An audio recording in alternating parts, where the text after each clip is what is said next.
ridiculously loyal. Mhm. Ridiculously loyal. Fierce lover. And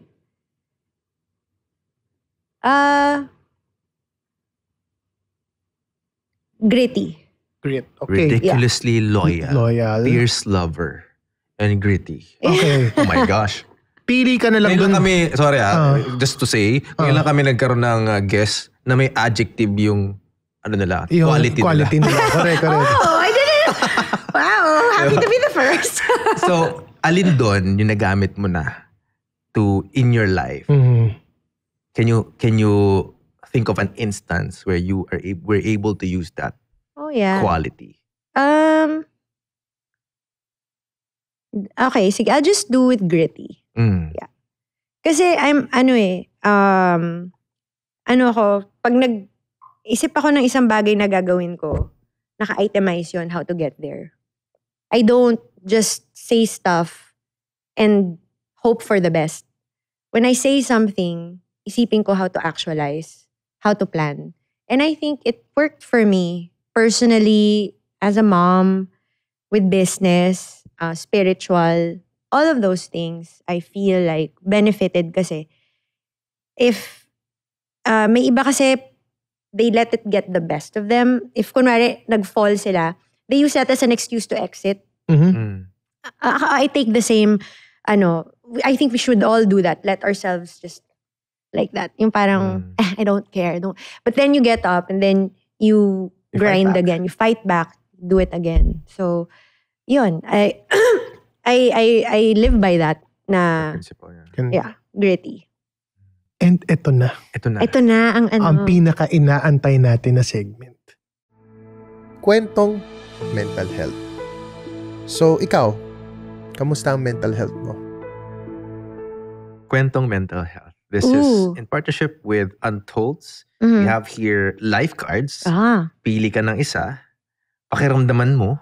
Okay. Pag may tumatawag sa'yo. And basically, there's a question that you will read out loud. Go ahead, pick ka na. Okay. You will read out loud and before answering, shot ka muna ng whiskey. At bumili kayo nito sa Shopee, Lazada at TikTok. Yes. Available siya. I love that. I love that. Okay, go. Oh, this is so nice. Alin ang mas kailangan para maging successful? Mindset o hard work? Bagay sa kanya yung tanong, ha? Ang ganda nun. Pero para medyo mahirap to Mindset o hard work? Shot? Shot ka muna. Okay. So, alin ang mas kailangan para maging successful? Okay. Mindset o hard work? For me, actually surprisingly easy, mindset. Kasi you can be busy and not really achieve anything. You can be busy all damn day. Okay? You can do so many things. After nun, pagod ka, wala namang narating. Kasi walang plano, walang drive, walang why. Walang direction. Walang direction. Pero I've kind of recently, I've been practicing yung parang healthy pauses. Yung, sometimes we can call that procrastination.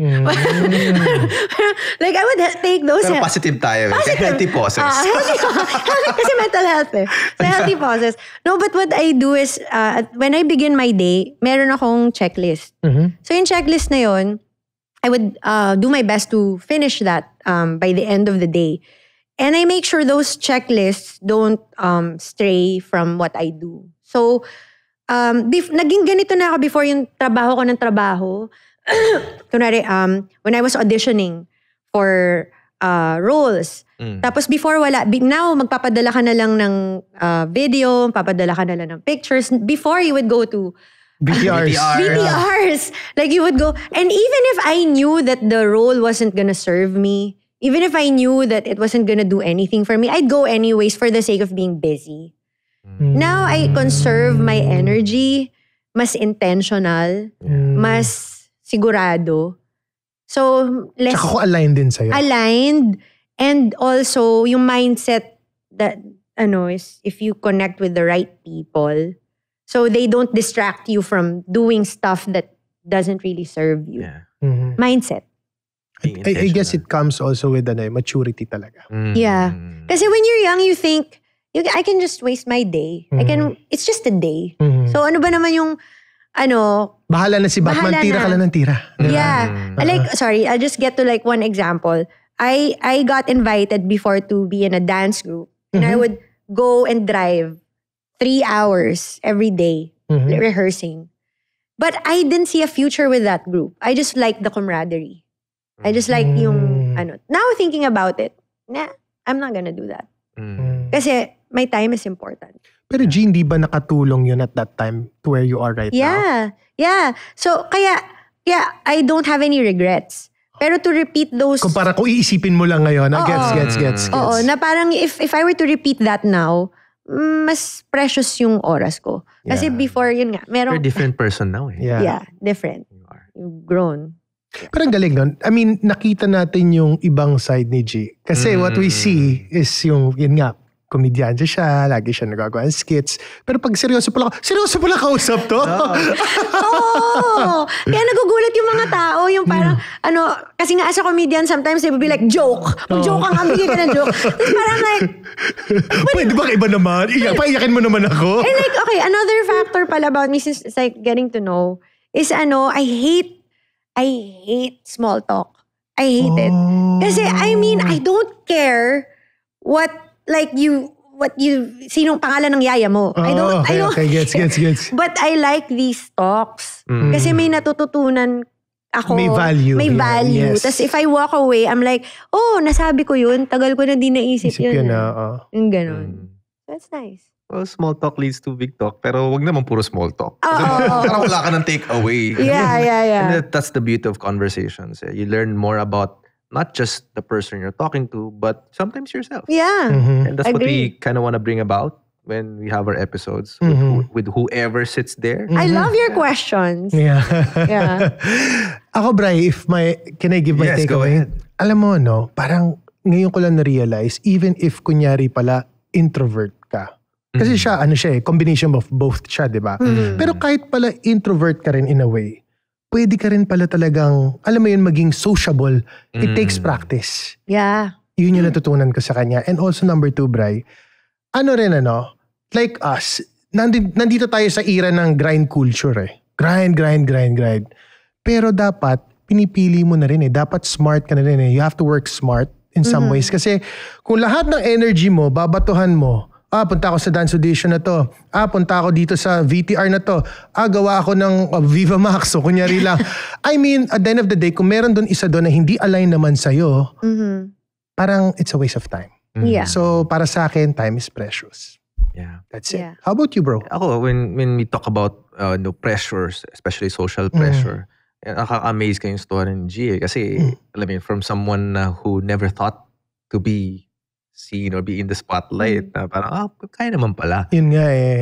Pero ang maganda sa kanya, hindi siya nag-succumb to the pressure of ganito dapat. There's a certain fad or trend na ganito dapat. She's focusing on herself. And that's, kumbaga, people want to get fame, fortune, and they have that pressure na ito ipapakita ko. Yeah. Alam mo yun? Pero hindi naman talaga ako yun.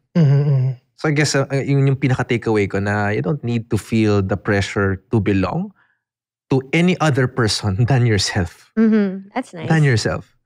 So how about you, G? Maybe you can, apart from takeaways, ano yung masasabi mo? Sa ating mga low barkada. Low barkada, mga ka-whiskey natin. Mga ka-whiskey. Siguro in general, I just... In your 0.025 voice. Ay, 0.25x voice. Sa YouTube eh. At hindi po naka-fast forward. in my normal. We can attest. In your, as mag-normal. Knowing lang. I just, be true to who you are in the sense na the sooner you do it, the more it's gonna lead you to where you're supposed to be. Kasi, yun nga, like, if I listened to before, kasi, sorry, backstory lang na nasabihan kasi ako before, I wanted to audition to something. Tapos nasabihan ako, I wasn't pretty enough. Talaga ba? I was 12. Balikan natin, sino yan?